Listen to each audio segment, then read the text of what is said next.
Hello प्यारे बच्चों, chapter number 9, class 11 physics, mechanical property of solids, है ना। Mechanical properties of matter, matter में क्या रखेंगे? सॉलिड। तो चैप्टर नंबर 9 है। हालांकि इस चैप्टर में सिर्फ सॉलिड की बात नहीं होगी, लिक्विड की भी बात होगी। यानी जो मैकेनिकल प्रॉपर्टीज़ हैं उनमें से कुछ लिक्विड की प्रॉपर्टीज़ की भी बात होगी सॉलिड के साथ साथ। चलिए, तो सबसे पहला जो पॉइंट है इसमें, सबसे पहला जो इम्पोर्टेंट टॉपिक इस चैप्टर के अंदर है वो है इलास्टिसिटी क्या होती है। सबसे पहली बात, यानी इलास्टिसिटी जो प्रॉपर्टी है किसी भी मैटर की, वो क्या होती है। तो सबसे पहले हम यही पढ़ लेते हैं कि भाई इलास्टिसिटी क्या होती है। 5 मिनट फिजिक्स, यानी वीडियो का लेक्चर का जो टाइम है वो सिर्फ 5 मिनट का ही है। 5 मिनट में आपका टॉपिक आपको समझा दिया जाएगा। उसके बाद अगर आप उस टॉपिक को एक्सपेंड करना चाहें और बढ़ाना चाहें तो आप अपने तरीके से उसे बढ़ा सकते हैं, उस पर न्यूमेरिकल कर सकते हैं, सारी चीज़ें आप धीरे धीरे कर सकते हैं। मतलब एक इंट्रो और बेसिक कंसेप्ट आपको 5 मिनट में ही बता दिया जाएगा, जिससे आपका 5 मिनट का समय बड़ा कीमती होता है, वो आपका यूज हो जाएगा अच्छे तरीके से। ओके, करिए।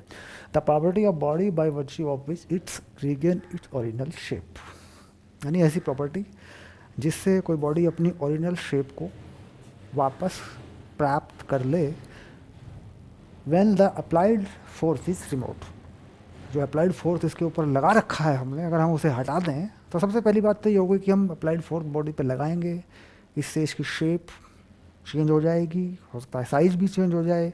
जैसे ही हम फोर्स को हटा देंगे तो ये अपने ओरिजिनल साइज और शेप में आ जाएगी। तो ये प्रॉपर्टी है जिसके कारण ऐसा होता है, उसे कहते हैं इलास्टिसिटी। ओके, यानी एटम्स और मॉलिक्यूल का जो अरेंजमेंट है, बॉडी के अंदर एटम्स और मॉलिक्यूल्स का जो अरेंजमेंट है वो वापस ओरिजिनल हो जाए। हो सकता है पहले एटम के बीच का डिस्टेंस बढ़ रहा हो, घट रहा हो, डिपेंड ऑन फोर्स। ओके, चलिए। Applied force is removed is known as elasticity, that is confirmed. And this the deformation, इस तरीके से जो चेंज होता है, यानी डिफॉर्मेशन यानी उसकी लेंथ बढ़ सकती है, घट सकती है, वॉल्यूम बढ़ सकता है, घट सकता है। डिफॉर्मेशन का मतलब शेप और साइज में जो चेंज होता है उसे कहते हैं deformation. Is called as elastic deformation, यानी इलास्टिसिटी की वजह से कुछ टाइम के लिए जो फोर्स लगाया गया था तब जो चेंज हुए थे शेप और साइज में, हम उन्हें कहते हैं इलास्टिक डिफॉर्मेशन। यानी इलास्टिसिटी की वजह से चेंज जो हुआ उसे क्या कहेंगे? Elastic deformation. अब आती है plasticity. If the matter has no property to regain its original shape and the size after the removal of applied force called plastic, यानी अप्लाइड फोर्स को हटा देने के बाद अगर बॉडी अपनी ओरिजिनल शेप को प्राप्त नहीं करती है, मतलब ओरिजिनल शेप में नहीं आती है, फोर्स हटा देने पर उसकी शेप और साइज परमानेंटली चेंज हो जाता है, तो उसे क्या कहते हैं? Plastic. And property is called plasticity. तो इस प्रॉपर्टी को क्या कहेंगे? प्लास्टिसिटी।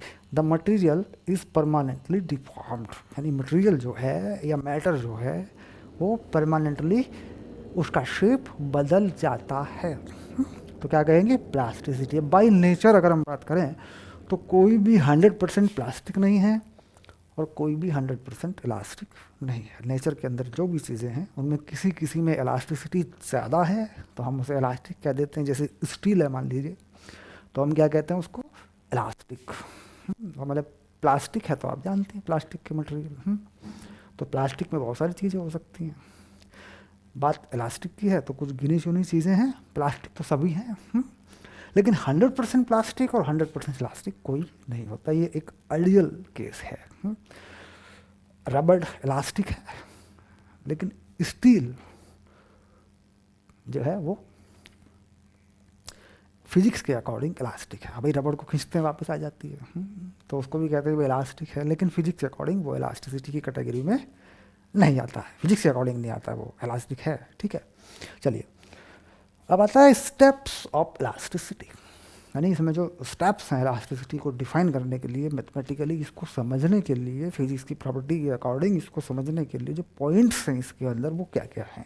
पहला है बॉडी रिजिड है, यानी बॉडी जो है, बॉडी का शेप और साइज अपने आप ना बदलता हो, एक रिजिड बॉडी हो, यानी सॉलिड कह सकते हैं। लिक्विड भी हो सकता है, लिक्विड रिजिड नहीं होता, लेकिन यहाँ पर चूंकि इन्होंने पहली ही बात की वो है rigid body. Static equilibrium, body static equilibrium में हो, यानी बॉडी पर जो नेट फोर्स है, चाहे वो रेस्ट पे हो चाहे चल रही हो, बॉडी चाहे रेस्ट पर हो चाहे मोशन में हो, उस पर जो नेट फोर्स है वो पहले से जीरो हो, वो नहीं होना चाहिए, वो एक स्टैटिक इक्विलिब्रियम है। इक्विलिब्रियम का मतलब आप समझेंगे थोड़ा सा कि भाई स्टैटिक इक्विलिब्रियम क्या होता है। जब आप सिंपल हार्मोनिक मोशन में जाएंगे, ऑसिलेशन में जाएंगे, तो यहाँ मैं ज़्यादा इसको डिस्कस नहीं करूँगा, बस इसमें आप इतना समझ लो कि फोर्स जो है वो जीरो है ना। Number 3, deforming force applied on the body. अब क्या करेंगे कि जो फोर्स है बॉडी के ऊपर, डिफॉर्मिंग फोर्स है बॉडी पे, मान लीजिए ये बॉडी हमने मान रखी है, एक तार सा एक वायर हमने मान रखी है, डिफॉर्मिंग फोर्स इस पर हम अप्लाई कर देते हैं। तो change in potential energy of atom और मॉलिक्यूल, जिसकी वजह से काम हो जाता है, वर्क हो जाता है कुछ बॉडी के ऊपर, और इसमें एक इलास्टिक पोटेंशियल एनर्जी, नाम ध्यान रखेंगे, इलास्टिक पोटेंशियल एनर्जी बॉडी के अंदर स्टोर हो जाती है। चेंज हो गई पोटेंशियल एनर्जी, क्या होगी एटम और मॉलिक्यूल की, चेंज हो जाती है, और एनर्जी क्या होती है बॉडी में, स्टोर हो जाती है। जैसे स्प्रिंग को खींच लेते हैं ना, तो स्प्रिंग में एनर्जी स्टोर हो जाती है, वो एक इलास्टिसिटी का केस होता है। स्प्रिंग बड़ा सिंपल सा केस है समझने के लिए। इसके बाद रिमूवल ऑफ डिफॉर्मिंग फोर्स, अब डिफॉर्मिंग फोर्स को हटा दिया गया है तो बॉडी अपनी ओरिजिनल शेप को प्राप्त कर लेता है। 6 नंबर का पॉइंट है। डिफॉर्मेशन कॉल्ड इलास्टिक डिफॉर्मेशन, तो इलास्टिक डिफॉर्मेशन कही जाती है इस तरह की डिफॉर्मेशन। तो यहाँ जो डेफिनेशन है उसके ये 7 स्टेप्स हैं, अगर आप इन स्टेप्स को मिला दें अच्छे से तो ये डेफिनेशन तैयार हो जाती है ना। चलिए, ये था हमारा पहला 5 मिनट, लगभग 5 मिनट का लेक्चर, है ना। चलिए अब मिलते हैं अगले टॉपिक में, मिलते हैं। Okay, bye.